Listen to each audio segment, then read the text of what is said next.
Good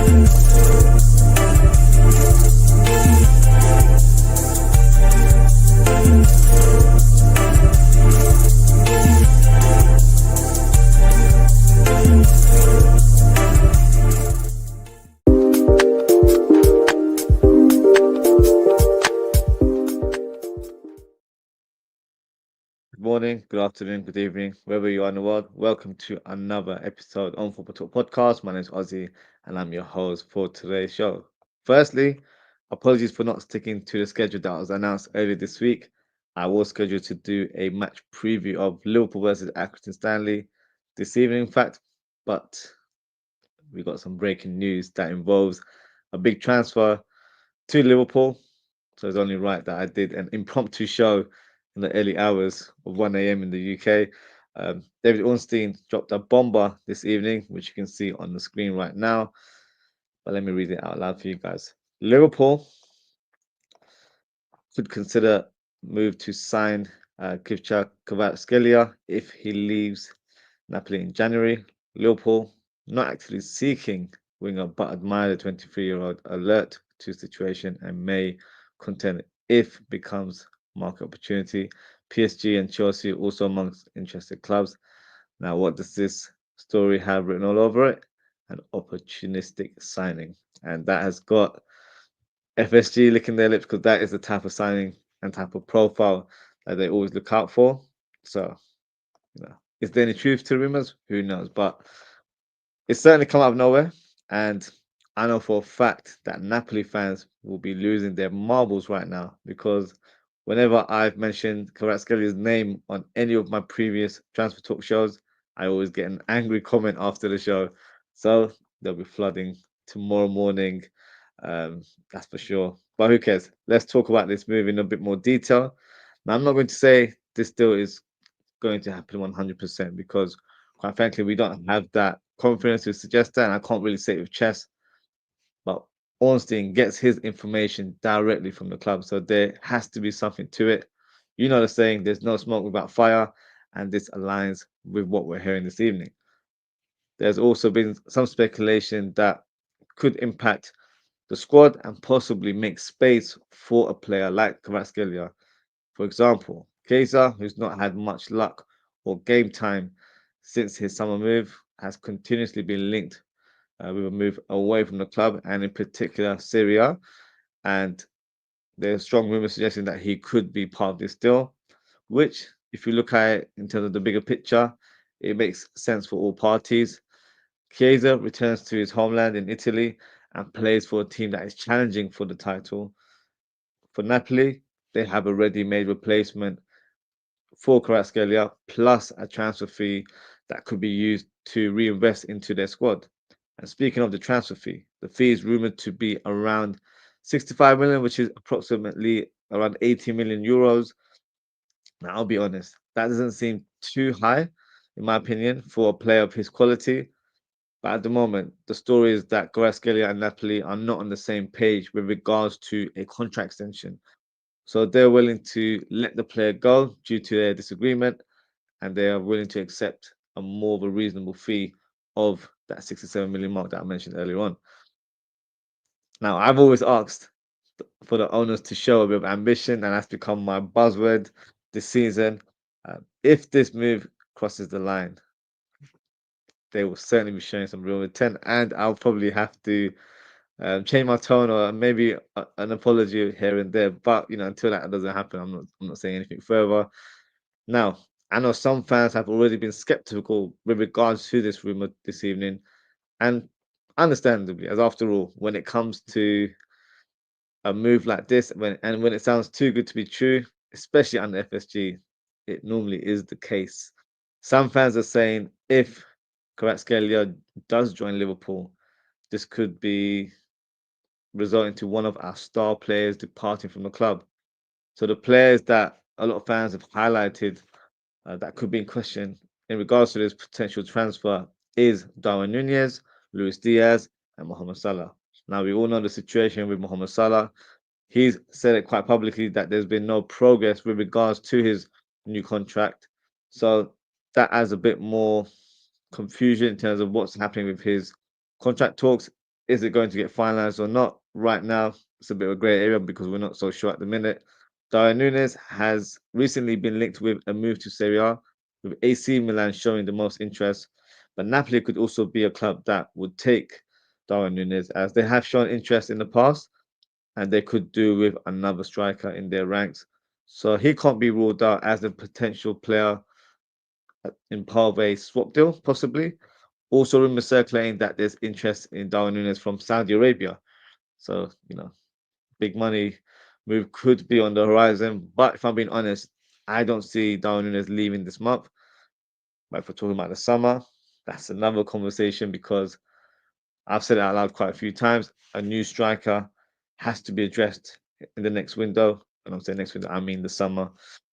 In terms of Luis Diaz, there's speculation that talks of a new contract for Luis Diaz has not progressed, and his agents could be looking to engineer a move this summer, with Barcelona still holding a very strong interest in signing the left winger. So his future is not for certain right now, unfortunately. And with Diaz and Kvaratskhelia both being natural left wingers, this could also indicate that the club would be willing to let Diaz leave in the summer and get his replacement early in this window as possibly the main target, because Kvaratskhelia could be regarded as the main guy in their data metrics.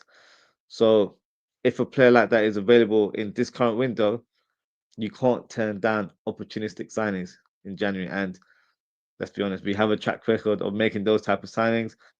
After all, we signed Luis Diaz in a similar situation where he was very close to signing for Tottenham Hotspurs before we jumped the queue and pretty much hijacked the deal. Also, something I haven't mentioned is the interest in Kvaratskhelia. PSG are also a club that have shown the most interest in the player, but they suggested that he would be more interested in a move to the Premier League than League One, which of course makes a lot of sense. That called me optimistic, but the signs are positive at the minute. So let's see how this move pans out. Now, some fans may even ask another question in terms of where are we getting the funds for this? How are we generating 67 million pounds for a player of this quality? Well, according to rumors, there were some breaking news in terms of transfers today. Harvey Elliott is rumored to be gaining interest from Brighton and Dortmund. So, if those rumors were to be true, then I'm sure the club would receive a hefty amount of money for the player. Ben Doak has also been linked with a £30 million to the Premier League. So, if these two deals were to be done and concluded in this month, then that, of course, allows us to have the revenue to purchase a player like Kvaratskhelia. One player that would be over the moon about Kvaratskhelia joining the club is his compatriot Mamadashvili, who we all know is the goalkeeper that is joining the club in the summer. And only a few hours ago, he posted this on his Twitter feed. Now, it can't be a coincidence, we're hearing all of these rumors about Kvaratskhelia, and he posts this picture out of the blue.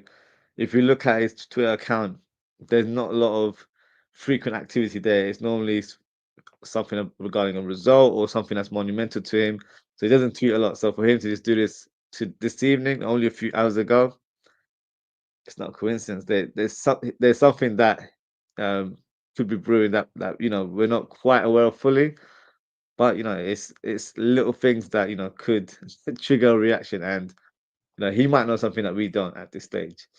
But look, I'm sure we'll get some further news and developments in the coming days, and hopefully is big news for Liverpool Football Club. Let's say there is some truth to the rumor, and Kvaratskhelia could be joining Liverpool this window. The big question will be, where does he fit in the team? So we'll break it down today in terms of where I see him fit into the team. So firstly, we'll check his stats this season in terms of how he's played. So let me bring that for you guys. Okay. Yes. So let's have a look at his stats right there. So in terms of his performance this season, um, 17 appearances, 5 goals, 3 assists, and 1 yellow card. And as you can see, he's predominantly playing as a left winger. and has made 5 appearances as a second striker, scoring 2 goals and actually had 2 assists to his name as well, and has made that odd appearance um, in the right wing position. I don't think he has the capability of playing right wing, so that wouldn't be an option in my opinion. If he was to be a Liverpool player, for him, it's mainly as a left winger, possibly as a number 10, and maybe even up top if you know if required. But I feel like he'll be more suited for 2 roles, which is left wing and as a number 10. So in terms of his goal ratio and assist ratio, I guess this season it's not bad. It's decent. He obviously played 2 games the Italy Cup there, so 19 appearances, 5 goals, 3 assists. It's not bad. Um, obviously, if he played for a team like Liverpool, I think he'll be able to get a lot more goals. And in terms of his ability on the ball, he's a clean finisher. Someone that I've enjoyed watching over the years. They don't call him Kvaradona for no reason. He's got a reputation for being a real big talent. So you know, it's one of those things where obviously when it comes to rumors, and I've said this quite a few times, you got to take it with a pinch of salt. But this is a player that could certainly be a difference maker in terms of how we play. So yeah, let's see how this move develops. Um, Now, if that doesn't paint the picture for you, what I can do right now, I can briefly show you a compilation video of how he's performed in his career so far and try and add a bit of excitement to the rumor. So what I'll do, I'll share, make sure there's no music involved. Here we go. So let me show you guys.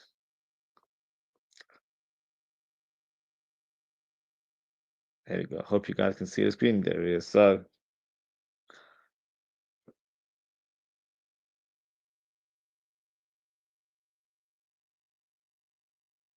in terms of his finishing, shout out to LSC_Vision for posting this video today.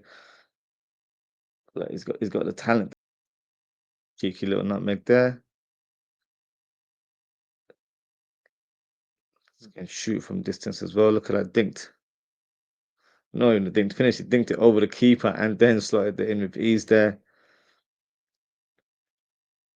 Cuts in. Good finisher on the ball. In terms of his dribbling style, he kind of. I think in terms of modern game, he's probably got a bit of Jack Grealish about him. Obviously, the socks probably resonate with him a little bit more. But for some reason, I don't know why, but he kind of reminds me a little bit of Luis Figo. Probably showing my age there a little bit, but it just has that same sort of dribbling style. Because Luis Figo was a quick winger, but he was quite a built player. And I feel like Kvaratskhelia has those similarities. So for me, it has a bit of Figo about him. Figo's more of a Kvaratskhelia has a bit more of an eye for goal. And they're both very tall players, strong players. So I feel like that's where the similarities are. Jack Grealish is a bit, smaller in stature, but I don't know. I feel like he's a player that has good technique. Now, even in these sort of highlights that we're seeing right now, he's predominantly playing on the left side, but he looks very comfortable in the middle of the box, so he can play at number 10 role. Something I've highlighted in recent weeks is that when we don't have supporters in the team, we lack that creative spark. We lack a bit of not progressing us. We lack a player that has that burst of speed, like the way you're seeing on the screen right now. Because for me, Jones doesn't have it, and Harvey Elliott, unfortunately, hasn't been really given the chance to do that. So this is a player that I feel like could be a difference maker for us in terms of how our season pans out. Obviously, if he's able to form a good partnership with a striker, even better. But look, deliveries like that, it's not just whipped in for the sake of being whipped into the box. There's quality behind those passes. And like you can even take free kicks as well. So another set piece taker on the books for us. So for us, if that doesn't whet your appetite, I'm not sure what will. Obviously, I know it's a compilation and it's his best bits, but you have to consider what a top talent he is. Look, this is actually against Liverpool, I think. Yeah, in pre-season, the goes past Joe Gomez and it slots it in there for going. Look, cheeky little celebration there as well. So for me, this is a player that would definitely change the outlook of our team. I feel like he's there that appeals to me. He's a great talent. He's very young. He's only 23 years of age, so great dribbler. Has an eye for goal. Yeah, he ticks all the boxes for me. So drop a comment. Let me know what you guys think. If he's the guy for us, feel free to let me know. Now, in terms of, I'd say the big question would be, where does he actually fit in our lineup? So what I'll do is I'll present a graphic for you guys, and then I'll present him in two teams. So for me, I'd present him as a left winger, which is his natural position, and I'll also present him in a number 10, but also have the players that would be regarded on paper as backup for Kvaratskhelia and also the other attacking positions. So in this situation, I've not included Chiesa. I'm going on the basis that Chiesa is part of the deal because that is a strong rumor that we're hearing right now. The Harvey Elliott one is a little bit, we're hearing whispers here and there, but there's no real concrete news to suggest that he will be departing this summer. Sorry, this window. But with Chiesa, it looks more than likely that he could be part of this deal. So let's just say in this scenario that Chiesa is part of this deal and we get Kvaratskhelia in return. So let's pull out a graphic. Um, let's discuss him being a left winger. So if he was to sign for the club, and it's no disrespect to Gakpo, who's had a great season so far, not in the opening game, let's say this was his debut, he wouldn't start straight away, but in due course, I think Kvaratskhelia would be regarded as our first choice left winger. And having Gakpo as a backup or player challenging for that role, for me, that is plenty of quality on that left hand side. So Bosley with Curtis Jones as a backup, and then you've got Harvey Elliott as a backup for Mohamed Salah. So good players in those roles. And then up top, you've got Luis Diaz. For me, has to be the mainstay striker in this team now. Diogo Jota as his backup, and then you've also got Darwin Núñez available. So we've got plenty of attacking options. If actually, I'm saying when, like I'm getting ahead of myself. If Kvaratskhelia was to choose Liverpool Football Club in this window, now in terms of that, that is probably the obvious vision in terms of where he would fit in the team. Another thing I thought, what if he was utilized as a number 10? Because we've all said that we appreciate the game that Sabozda brings to the team in terms of his um, engine, in terms of his work ethic, his industrious play, in terms of working hard for the team and pressing from the front. But his goals and assists haven't really replicated um, that sort of hard work. And for a player that plays in a more advanced role, I feel like he should be doing a lot more, in my opinion. So let's say Arsenal signs Kvaratskhelia and thinks maybe he's our number 10 because he's comfortable to attack on the channels, but can also be almost like a second striker and have that burst of speed on the counter attack that we sometimes lack when a Curtis Jones, for example, plays. So I feel like he would be a better player for that number 10 role. So in our team here, Kvaratskhelia for me starts as a number 10, Salah on the right hand side, Diaz on the left, and Diogo Jota up top. And in terms of the backup, you've got Gakpo as backup for Diaz, Szoboszlai as cover or competition for Kvaratskhelia, Elliott being cover for Mohamed Salah, and Darwin Núñez being cover for Diogo Jota there. So pretty much ticks all the boxes there in terms of what we need. I feel like this could work, and then Curtis Jones ends up reverting more to a stronger position or stronger challenger for that double pivot role with Gravenberg and McAllister. So that's just my sort of brief vision of how the team would look in two scenarios if he was a mainstay left winger or if he played as a number 10. And I feel like in both positions, um, he's a game changer. I feel like he would bring more in product, whether he's playing on the left wing or as a number 10. So let's see in terms of what happens with the rumors. I certainly believe he will be a game changer. And one thing that I mentioned briefly earlier on, I don't see him ever being a player that plays on the right wing. He doesn't really, suit that role. It's not his natural game. So in this sort of situation, we've got Harvey Elliott that can play right wing, and we can also play Luis Diaz. We've seen him do that in the last couple of seasons whenever Salah's not available or if he's playing at AFCON. Diaz has done a decent job there. So for the remainder of this season, even if Harvey Elliott was to depart, you still have Diaz that can play that role, and I feel like it's enough cover until the season concludes. And let's be honest, Salah doesn't get rotated that heavily, so that it could be a position we address in the summer if this was the situation. So look, let's see how the story develops. But what I can say for certain is watch this space. I think if we do sign this player, um, look, I might have to bring out the shisha and do a celebrational video because that signing for me would be a huge statement from Liverpool. And I know for a fact that it will bring shivers to our rivals because I've already seen reactions from a United channel and their heads were down. So that's just a tweet that gave them that reaction. So imagine if you actually see Kvaratskhelia walking through the doors and holding a Liverpool shirt. Happy days for us. But let's wait and see. What I'll do now is I'll go through the comments and then we'll conclude the show. Let's start at the top. Abdul says, Hi, Ozzie, assalamu alaikum. How are you? Like, comment, share, subscribe. Are we swapping Nunes and Chiesa for Kvaratskhelia? We need left back, centre back, right back, DM, and number 9. We need to win trophies this season. You'll never walk alone. Many thanks.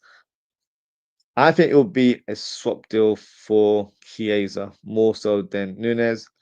Um, I think some fans may favor Nunes to go there, but I feel like with Chiesa not being available, it's something that could be looked into. I still want to see Chiesa have a chance in this team. He's not been fit and he's had issues with illness and he's not been fully fit. So I do want us to give him a bit of an opportunity to get some game time. But look, we don't know exactly what's happened behind closed doors. He might just be willing to call it a day and let's move back to Italy. So if that is the case, then Napoli would be a good fit for him. He'll be able to play there in a position that he's quite comfortable in terms of left wing.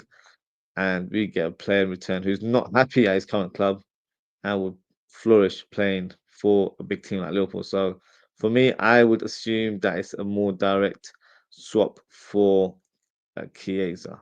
And in terms of other players, other positions that you've mentioned there, of course, those positions for me should be priority in terms of this move. But January is always the month where if we do sign players, it's because it's an opportunistic signing or an emergency signing. And the ones that we have made as emergencies haven't, been great. But that is how FSG operate. They don't really have plans for January. It's always where, it's a reactionary type of move. Oh, this player, we were supposed to sign him in the summer. He's being chased after another club. So we've got to jump in. That's when you see FSG make movements in this January window. So I think that's what we're seeing right now. But let's see how this story develops. Abdul saying, why are we getting too many left wingers? We love stockpiling left wingers.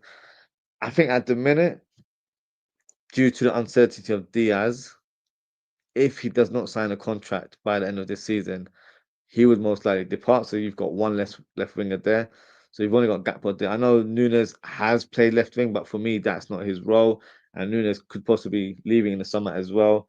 And Diogo Jota is an option for that left wing. But on paper, you don't really have a left wing if Diaz and Nunes leave. So you have to find a replacement. So that's why I'm thinking if we do get Kvaratskhelia this month, you've already got a ready-made replacement for Diaz if he was to depart. Now, if Diaz decides to stay, um, that situation can still work, in my opinion.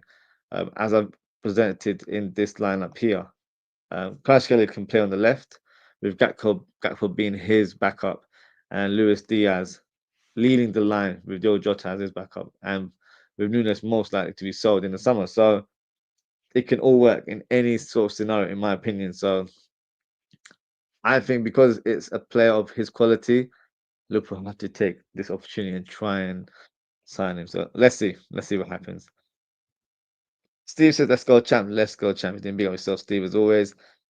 Steve says, only way cheap block FSG are signing cover, i.e., they offer Nunes Chiesa plus cash on top from LFC in exchange for him, or FSG have agreed to sell Diaz and also cover as his replacement. So I think it could be either, but your first point was Nunes and Chiesa plus cash. I think it might be Chiesa plus cash, with Nunes possibly remaining for the rest of the season and then, available in the market in the summer and try and get a bigger fee for him. But you can't even rule that out. It could be two players. It's very unlikely, but it's not impossible. And the last part could have some valid points as well in terms of if Diaz is not willing to agree new terms for a club, because I know he's on roughly 60K a week. I think he's asking for double or triple. I'm not entirely sure. Kvaratskhelia earns less than Diaz. He earns, I think, half of his salary. So if Kvaratskhelia was to sign, he'd earn at least 100K or 120K. So FSG, in terms of a business state of mind, would have saved money in salary if they had got Kvaratskhelia. And you've got a player who's younger and probably has a slightly higher ceiling, whereas Diaz is, close to hitting his peak. He's 27, 28. So you've got a player that can really flourish playing in this new team. So I think it's there's no definite. It could be one or the other. So that's probably why we're looking at signing Kvaratskhelia this month. Abdul says we need reinforcements in the right area. We are left wing FC. As I mentioned earlier on, it could be where players are departing or not agreeing new contracts. That's why we're moving ahead before we actually let those players leave, which is good business sense. But we'll know the bigger picture. Because I even mentioned Mohamed Salah. What if he was labeled as his replacement? Not directly because positionally they're not playing the right position, but maybe they're thinking we're not going to keep Salah, but we'll sign a high-profile winger to appease the fans, and that is Kvaratskhelia. So it could be that case as well. So a lot of uncertainty, but let's just enjoy this moment because I don't think we get strongly linked with a player like this. So for me, that's why I'm doing impromptu shoot. It excited me reading it today, and then you seeing Ornstein and very reliable sources suggesting that we could be looking into signing the player. So you have to enjoy these moments as fans, especially when you've got an ownership like FSG. It doesn't happen often. So let's hope there is some truth to the rumor, but we'll soon find out, I'm sure. Steve says if cheap broke, FSG are buying cover without selling any players from our squad, then it makes no sense. Why we need left back, centre back, number 6 before we need cover. That's what I mentioned earlier on. So there's been strong rumours circling today that Harvey Elliott could be departing the club, with Brighton and Dortmund showing a lot of interest. And he hasn't really played much under Arne Slot, so maybe Arne Slot does not have the faith in the player or doesn't feel like he's got adequate quality to be in this Liverpool team. So if that is the case, then maybe a move is on the cards. And we also mentioned Ben Doak earlier on. He's generating a lot of interest from the Premier League, including Crystal Palace.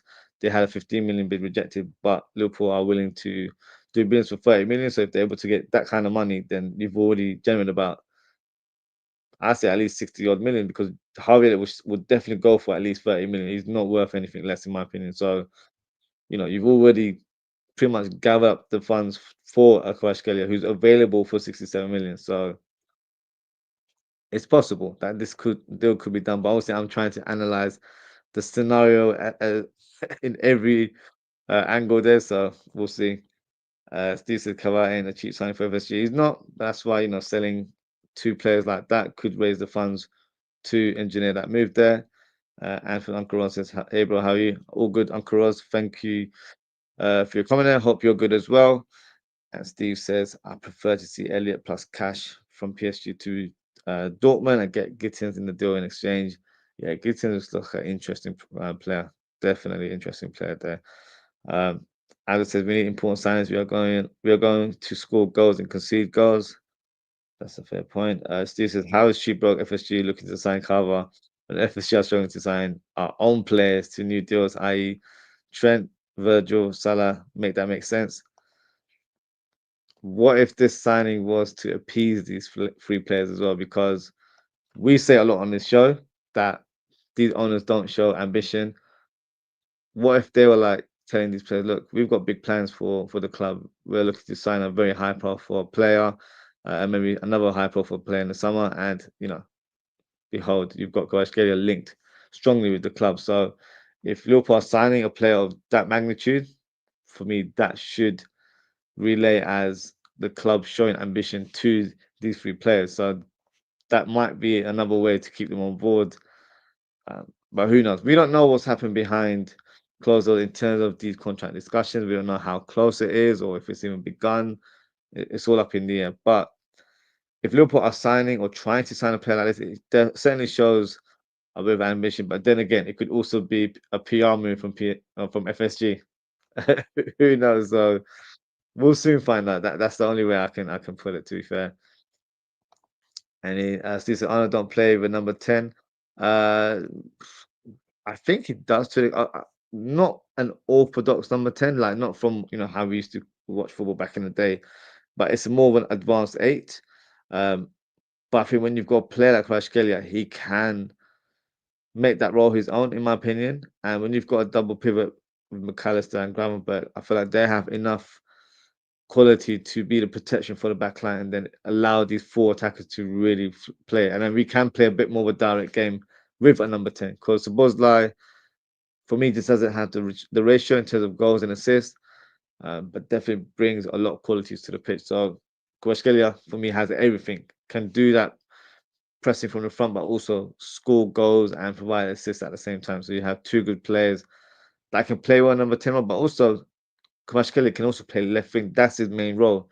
So for me, I do see him mainly as the left winger, but I think he'd be a fantastic option for a number 10 role. So, like for example, if we had Kvaratskhelia right now, I would play him in the number 10 role instead of Jones because Jones just doesn't offer that attacking pedigree that I want from a number 10 or from an advanced 8, however you want to phrase it. But for me, I do believe we play with 10, but it's a bit of a grey area that it's not a typical number 10, it's more of an advanced number 8 with a bit more free roll up top. So Steve says cover rumors coming from FSG propaganda machine of dog poo journalists, just like when they said Tchouameni, Bellingham, and Mbappe were signing for FSG or dog poo. Well, for me, it's Ornstein. So Ornstein didn't come out with these rumors regarding Tchouameni, Bellingham, or Mbappe. So for me, when a credible journalist like Ozzie says something, I feel like there's, like, the saying, there's no smoke without fire. So I do feel like there is something there. I'm not saying he's definitely going to come or anything to that magnitude, but I do feel like there must be there. There must be some real interest there. But we'll soon find out. I think once we get some further news, we'll know. Abdurrahim said we need key signings. We do. Figo was slow. Yeah, that's more towards his latter stage. But I think like a young Figo for me was a lot more quick on the ball. So in terms of just like build and dribbling style, he reminds me of him. I wouldn't say he's like for like, but just has that kind of similarities in my opinion. Steve says cover only joins if Diaz leaves. That's the only thing that makes 40 cents. But that is a strong possibility, Steve. Right now, there's no certainty that he will sign a new contract. So that is a possibility right now. Steve says sell Elliot Jones and bring in Dibbling, Rig to replace them. Who's Rig? I have no idea who Rig is. Is it Chris Rig? I'm not. Who does he play for? Let me have a look. He plays for Sunderland. I haven't seen him in action, to be honest with you. So that's the name I'll definitely look out for. But no, I'm not familiar with him. Um, Dribbling, yeah, he looks good. To be fair, he could be a good signing, especially as a cover for Mohamed Salah next season. Cisse, if I had a choice of signing cover for 70 million or signings Hato Keba, I'm going for two signings over one. That's fair, but I think the signing of Kvaratskhelia is to appease the fans in terms of being a whole high profile player. Um, rather than it being, it's not always logical in terms of how they make their moves. I feel like they need to sort of resolve problems that they're having. So the problem right now is probably Diaz not signing contract. So that's a bit, uncertainty. Is he going to be here long term? If not, the next replacement that we see for that left wing position is Kvaratskhelia. Like he tops the metric data metrics for FSG. So if he's the main target and there's interest from other clubs, that's when FSG reacts. So I'm sure they have names listed for those positions, like for the centre back slash left back role. Let's say Hato was the guy that ticks off all the metrics for us. If there's serious interest in someone signing in this window, you could see Liverpool react. That is literally how we move in January, in my opinion. So The summer is more strategic. It's already been planned out who we're going to sign. I think in the January window, it's if someone is available, that's when we're going to pounce and try and sign the player. We need to make sense signings. Fair enough. Cesar Carral, the only sign this window, only get him if he can play left back, centre back, number six. Yeah, I could tell Abdul and Steve are not too pleased or excited as I am right now with regards to the Carval rumors, but fair enough. Steve says Carval best position is left wing. I agree. He definitely is, but I do feel like he can play that number 10 role. I know that's the position he plays for sometimes for his national team, so he's capable of doing it. Arrow says I want left back, right back, centre back, sorry, and DM. I think for me in terms of order, I'd go for DM, centre back, left back, then right back. Right back can't be addressed in this window because we've still got Trent and Bradley. And if Trent signs a contract, then there's no reason to have a right back, in my opinion. So left back, we still have Robertson, we still have Simicat. So those two positions won't be addressed in this month unless we have an opportunistic signing available, like a Hato, then you'd bring him early on, and then one of the players will depart. Um, but that's too much opportunistic signings if you're trying to paint that picture there. So I think if we sign one player, I think we've done something, but I don't know. Remains to be seen. Abdul says Kaba has one position, which is right wing. I don't believe he plays right wing. Even in the stats I showed you for this season, he's only played there once, and that might have been a substitute appearance. So he doesn't really play right wing. I don't think that's a strong position. Also, he played his left wing. Yes, left wing is his strong role, but I do think he can play as a number 10. Abdul says Van Dijk, Salah, and Trent signing contracts. At this stage, your guess is good as mine. There hasn't been any further development, unfortunately, but we'll just have to wait and see. You'd assume Van Dijk signs, but then I'm making assumptions. I'm not saying it with any sort of valid credibility from sources or anything to that nature. So at this stage, no, I don't know who will sign contracts. I would love for it to be all three players. I sound greedy if I say something like that. So we'll see what happens. Steve says I would like to see Chiesa, Diaz, Jota, Nunes, Jones, Elliott sold, and then bring in Clara, Dibling, Rig, Delap. Who's Hutchinson? Oh, Mario Hutchinson. Yeah, I don't think he's good for quality, but no, that's too much. And I'll be honest with you, those players that you mentioned, and in comparison to the ones you brought in, for me, they're not on the same level. So I think that's a drop in quality. So those kind of moves, I doubt they will happen in reality. I think that's too much business going on, and that's not how FSG do business, unfortunately. Steve said FSG give Arne, i.e. Hato, Lukeba, Sublimendi this month. We win the title in April. Lukeba is not realistic. He's just signed a big contract for his team, Red Bull Leipzig. So if we were to try and sign him, he'd cost at least 80, 90 million. So that's not something we'd go into, in my opinion. So I don't think he's a realistic signing. Sublimendi, 50-50. I don't know what the latest is on him. Hato, you already know how I feel about Hato. For me, that is the guy we need to target. So you said FSG is on FSG payroll. Spreads the propaganda of lies, and well, the thing is, the last thing that he released in terms of social media was the Zubimendi one. So you know, believe in terms of what you will in terms of what happened there, but what was evident that that was the player that we were looking to sign, and he was the only one that knew that Zubimendi was the guy that we wanted. So whether it's a PR move or maybe he's on FSG payroll, we'll never know. But when he's breaking these kind of rumors, it definitely has some truth to it. So if we don't sign him, then obviously it'll feel like it is a PR move. But until then, we'll enjoy the rumor mill right now and then see what happens. Sue says you do know how many signings work. You do know how signings work. I sign a player for 60 million, 5-year deal, 10 million down payment, 10 million paid over 50 million to this year.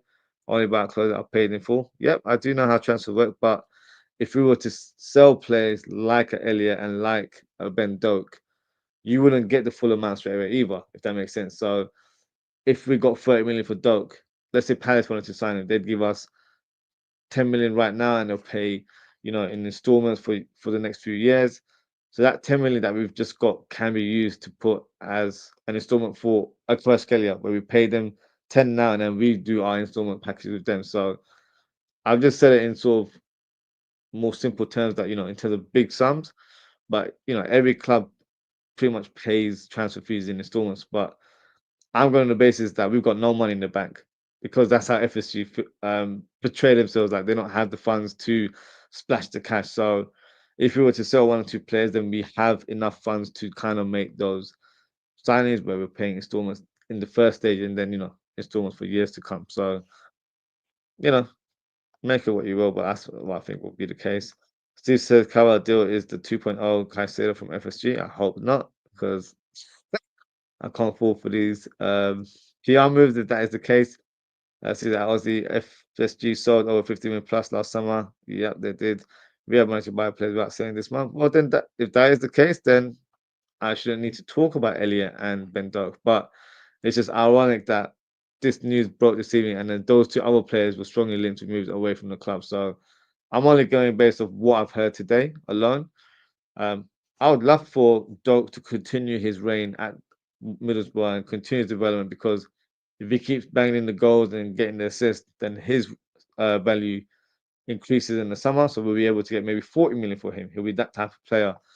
And then for any other players right now, if they're able to continue to play at a good level, then he only puts us in a good position. So with Harvey Elliott, I wouldn't want to sell him anyway. I think he still has a valuable spot in the team, but Armstrong hasn't really played him much this season. So that's why there's a lot of uncertainty in terms of is he his type of player because he hasn't really played him that much. So we can only go off by what we see on the pitch right now. Steve says, honestly, said FSG have put up LFC for sale, then said they changed their mind. They never said they were completely up for sale. I think they were more open for investment. So, like having further stakeholders in their team. So, they tried it, it didn't work. So, yeah, they will definitely want sole ownership of this club. We all know that. Steve said, Chris Wick, baller at Sunderland. I'll make a note of him. Definitely try and check him out. Steve says, I don't want a signing to keep fans happy. I want a signing to plug our weak areas in the team. That is fair. That's a fair point. Steve says, signing cover is like when Rafa asks his honors for a sofa in the game of table was useless. Fair enough. Steve says, if I was BVD agent, I would tell FSG he's leaving this month. Take advantage of Arnold only having one fit centre back. Yeah, I don't want any problems to be caused like that. So, yeah, hopefully not. That wouldn't, yeah. If that was the move that they went for, and FSG's all right, fine, you can walk through the door because they can easily do that. Then we shot ourselves in the foot. So I hope that is not how Van Dijk agent moves because that would not be wise in my opinion. Steve said most players are signed on HB deals. Um, he said Brian interested in Elliot, offer them Elliot plus cash on top for Believer. I don't think they'll accept that to be fair. Swap deals are very unlikely in this day and age. Um, but yeah, I think they will try and hold on to Sliwa because he's their prize asset right now. He's the one that can really bring in big money for them. He's the next one for them where they can definitely get 60, 80 million for him. I feel like that's the potential he has going forward. So I don't think a swap deal will make sense for him. I think they'd rather just get a Harvey Elliott on his own kind of deal. And if they're able to generate more interest for Belieber, then they try and rip someone off like a Chelsea or United because they'll play over the odds. So that's what I think they'll try and aim to do. And sees that Arnold don't rate Elliot. It's a shame. I'm not sure why that is the case because in pre-season, whenever Elliot played, especially in that number 10 role or that advanced role, however you want to phrase it, I call it a number 10 role. He looks very impressive, and I feel like he could be a very important player for us from the bench, but he's not being utilized. He, hasn't been involved much, which is a real shame in my opinion. So if that is the case, then there might be some uh, genuine interest from the clubs that I mentioned earlier today, which were Brighton and Dortmund. So let's see. Let's see what happens for Harvey and his future at the club.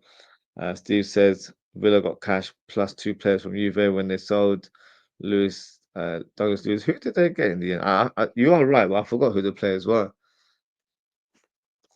Let me have a quick look.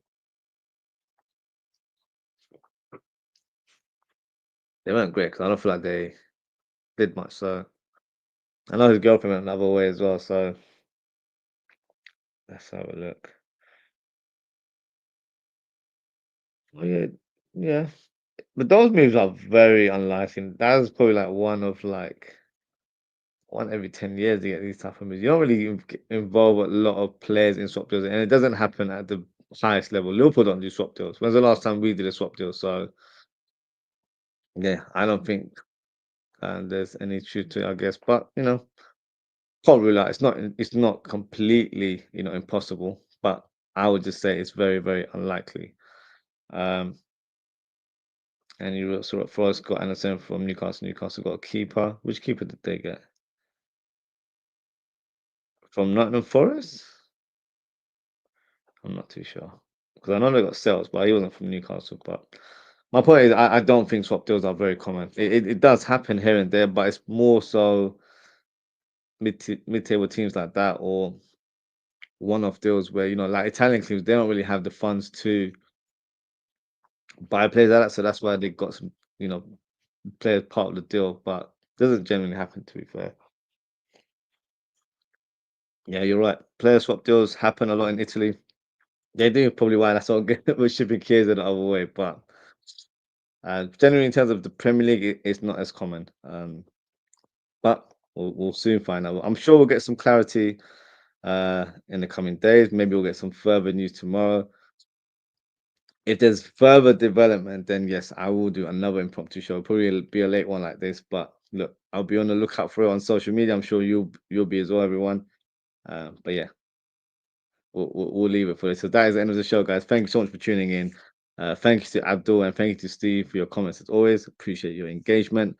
If you haven't already, please don't forget to like, comment, share, and subscribe to the channel. Um, in terms of upcoming content, I will be doing a match preview of Liverpool versus Action Stanley. It will be done tomorrow afternoon at an earlier time of 1 p.m. UK time. So tune in for that, please. And we'll be doing a watch along of that game on Saturday, and we'll also be doing a match reaction later in the evening on Saturday. So that is it for tonight, guys. Thank you so much for tuning in. Take care, stay safe, and I hope to speak to you all later today. Goodbye.